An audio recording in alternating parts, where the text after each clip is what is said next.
There's a lot of rules in painting, and sometimes we even follow those rules. I think a lot of the rules come from this idea of how things look. In this painting by Bada Shanren, he paints the eyes of the fish in such a way that they jump forward, allowing other elements to fall back into the background. The eyes have crisp edges and are deep black. The values are deeper and the edges clearer than the areas around them, thus making them feel closer and jump out at us. This gives a life and an energy to the fish, as felt through their eyes. There's a Chinese saying, paint the dragon, dot the eyes, or hua long dian jing, which refers to putting the finishing touches on something and bringing it to life. Hi, I'm Robert Naturalist. Let's talk about art. We go out into the world and this is how things look. This is how we see things, or sometimes this is how a camera sees things. But this is how things look realistic. This is the accurate way to see things. And this is how, therefore, we're supposed to paint it. We're supposed to paint it so they look realistic. But if we go to the museum and look at some paintings, a lot of them are not painted that way. And a lot of them, usually it's on purpose.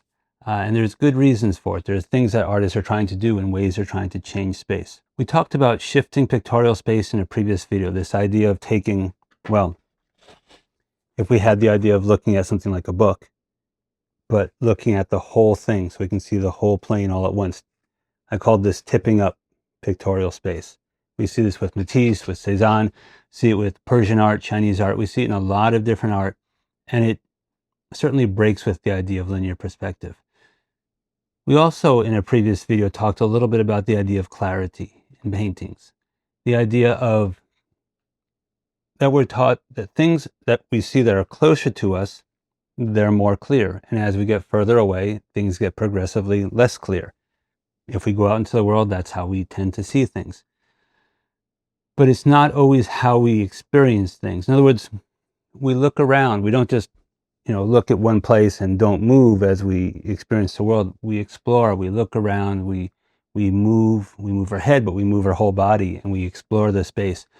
And in a lot of paintings, we're trying to do that. And artists are trying to explore those concepts and more in different ways. So in the previous video, we talked a little bit about some examples of artists both creating clarity in the artwork and also shifting that a little bit.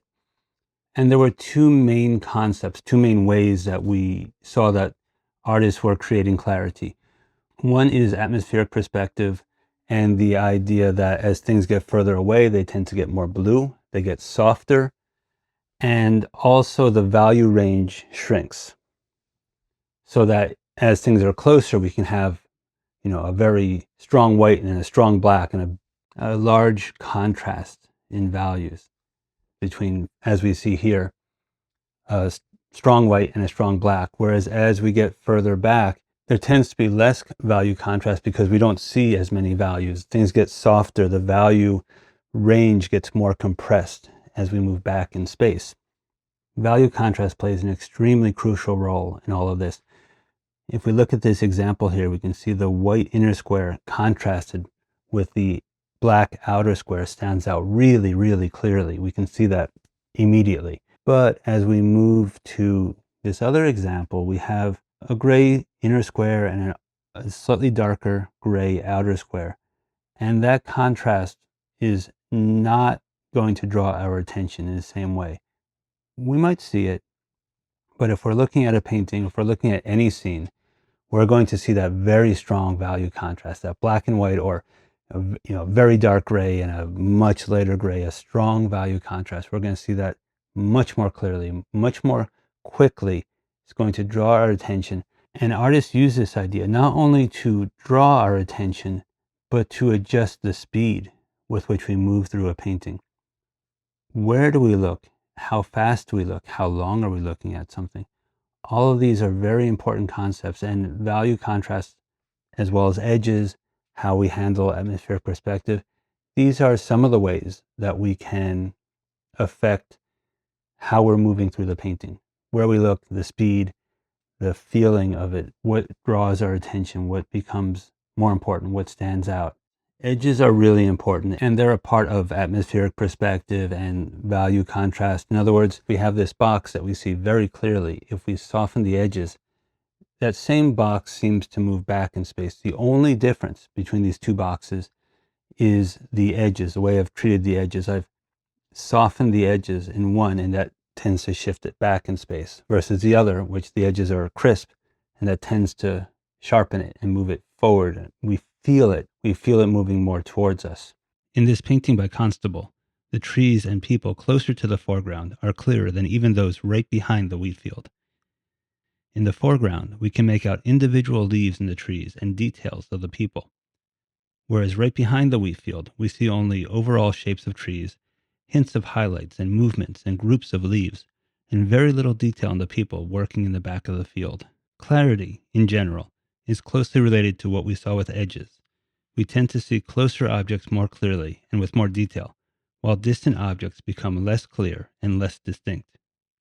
Normally, as objects move back in space, their edges will become softer and less distinct, as we see here in this painting by Rembrandt. This is a painting, Landscape with a Mill, by Rembrandt from 1645. It's often just called The Mill, probably because the mill features so prominently. George Inness used this technique of softening edges to create atmospheric paintings which express his deep feeling and reverence for nature.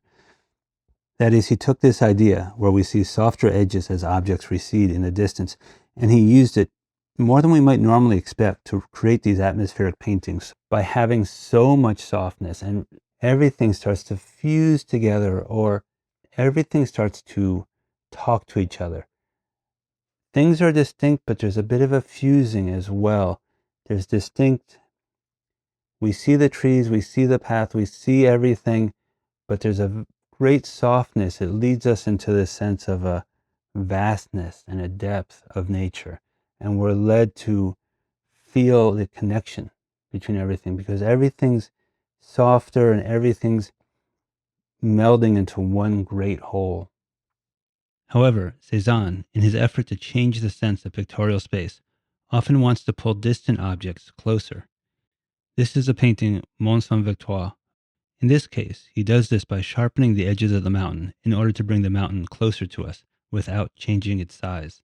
The lines around the mountain are strong and clear, with sharp edges and a deep, saturated blue. Not the blue of something disappearing far off in the distance of atmospheric perspective, but rather a blue that is close and present, that speaks of being strong and full. So as we've talked about, edges are really crucial for creating pictorial space, for manipulating pictorial space. It's one of the things that we can use to shift things. We can soften areas, we can make areas stand out more, and we can play with a lot of subtlety. You know, it's not a big thing. I'm not changing, it's not a big area of light or color. It can be very soft, and I can play with it in very interesting, very soft ways. I can kind of feather it here in the same line. It can be here it's crisp, here it's soft, and get crisp again. I can create rhythm and movement and space forwards and back just by playing with a line or an edge.